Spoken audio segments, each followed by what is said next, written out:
Bienvenue dans la saison 1 de mon podcast L'enthousiasme par les mots. Je suis Frédéric Mercier, j'habite à Lyon. J'ai à cœur de partager avec vous sur différentes thématiques en lien avec mon activité de coach de vie et professionnel. Je crois profondément qu'une compréhension plus subtile de nos mécanismes permet de bien vivre son évolution.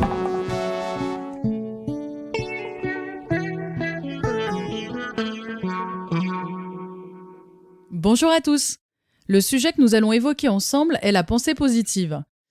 Un ensemble de théories ont vu le jour aux États-Unis dès les années 60 sur ce thème-là.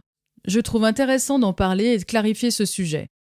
En effet, il est parfois trop simplifié, ce qui peut avoir des conséquences sur l'estime de soi ou bien provoquer de la déception. Oui, la pensée positive est une méthode qui fonctionne. Mais refouler ces pensées négatives, qui sont pour la plupart du temps en lien avec les émotions, peut être dangereux. Le premier conseil est donc d'utiliser la pensée positive comme un outil. C'est-à-dire, on accepte, écoute ses pensées pour se comprendre et répondre à ses besoins, et ensuite, on cherche à modifier son regard pour plus d'équilibre. Connaître la notion de pensée positive est essentiel. Pourquoi ? Parce que la pensée positive provoque de l'énergie, permet de sécréter de la dopamine, motivation et se transmet, contagion émotionnelle. Elle permet aussi d'agir et de rentrer en relation de manière sereine et constructive avec les autres. Derrière cette idée de transmission d'émotions, de positivité, on parle surtout d'une pensée qui est bonne pour nous. Il n'y a pas forcément de jugement entre positif et négatif, c'est juste que cette pensée va nous permettre d'avancer, d'agir et de nous sentir plus apaisés. C'est surtout un état d'esprit qui conditionne notre vision du monde. On ne fait pas forcément la différence dans nos pensées, en tout cas notre cerveau ne fait pas forcément la différence entre ce qui est dans le présent et ce qui est dans l'imaginaire. Plus vous allez conditionner votre état d'esprit, plus vous modifierez votre vision du monde et des situations que vous vivez.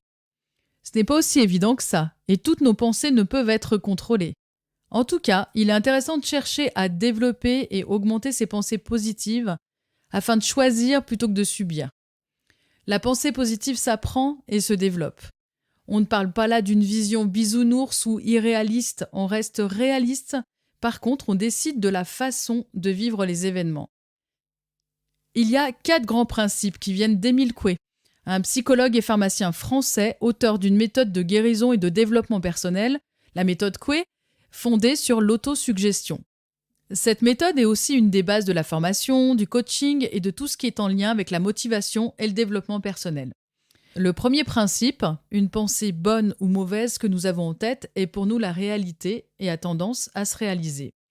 Le deuxième, la première faculté de l'homme est l'imagination. On va très facilement pouvoir imaginer. D'ailleurs, dès l'enfance, on est dans l'imagination. Adulte, on se limite beaucoup. Le troisième, lorsqu'il y a lutte entre l'imagination et la volonté, c'est toujours l'imagination qui l'emporte.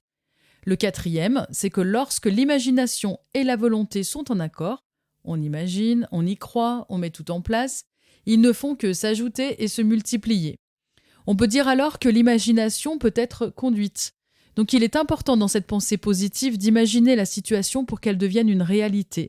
Et puis imaginer que notre objectif a été atteint, ou en tout cas qu'on a moins de limites, moins de craintes et moins de peur. La méthode d'Émile Coué est à l'origine de la sophrologie, de l'analyse transactionnelle, de l'auto-hypnose. La pensée positive nous permet de changer d'attitude vis-à-vis de la vie et donc de la réalisation de ses projets. Comment faire pour utiliser la pensée positive ? Le faire tout le temps est compliqué, surtout au début et surtout si vous avez un discours intérieur et une protection mentale basée sur des projections négatives. Choisissez une journée ou une demi-journée où vous séquencez sans pensée négative. Cela permettra parfois de l'amoindrir. Donc, je choisis ma journée à l'avance. Quand la pensée arrive, je la repère et je décide de la traiter plus tard dans la journée. Je suis acteur, actrice de cette démarche. Attention, parfois ce sont les autres, les informations, le journal télévisé qui réactivent notre pensée négative. Une pensée est négative ou ruminante à partir du moment où l'on sent qu'elle a des conséquences sur notre état d'esprit, sur notre santé ou sur notre stress. La pensée positive se formule au présent, en bannissant bien sûr les formulations négatives « je ne peux pas »,« j'ai peur »,« j'espère ». Il faut travailler sur ces doutes car cela va forcément amoindrir, voire annuler la pensée positive. Notre cerveau ne pourra pas traiter 2 informations contradictoires. Je veux, mais je ne mérite pas, par exemple, ou je réussis, mais en même temps, je pense que ce n'est pas possible. comment sortir d'une pensée dite ruminante? En étant dans l'action, c'est-à-dire aussi en bougeant physiquement. La pensée négative, elle est plutôt liée à un discours intérieur qui est basé sur des suppositions, oser vérifier en communiquant, des peurs, un manque de confiance et d'estime de soi.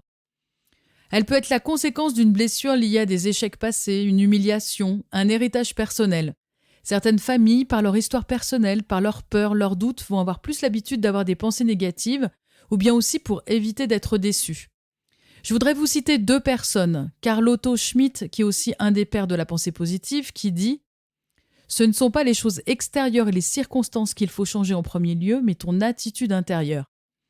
Lorsque la transformation intérieure est accomplie, la transformation extérieure suit d'elle-même. » Et Baudelaire qui disait aussi « L'imagination est la reine du vrai, et le possible est une des provinces du vrai. » N'oubliez pas que la pensée positive est un tranquillisant naturel et un formidable outil de réalisation des projets. C'est un sport d'endurance, de persévérance. Pour modifier durablement notre discours, c'est une routine de tous les jours. Dès le premier succès, il faut y croire pour reprendre les attitudes qui ont fonctionné et renforcer l'utilisation de cet outil. Je veux terminer par une citation de Will Smith, acteur américain, qui utilise la pensée positive et la persévérance depuis sa jeunesse. Il dit notamment « La peur n'est pas réelle. C'est un produit des pensées que vous créez. Le danger est très réel, mais la peur est un choix. » Ce qui veut dire qu'il faut être prudent, bien évidemment, qu'il est important de faire le choix de la sécurité, mais certaines peurs, par leur rôle protecteur, peuvent créer des réalités bien plus effrayantes que le danger lui-même. Je vous remercie beaucoup. À bientôt.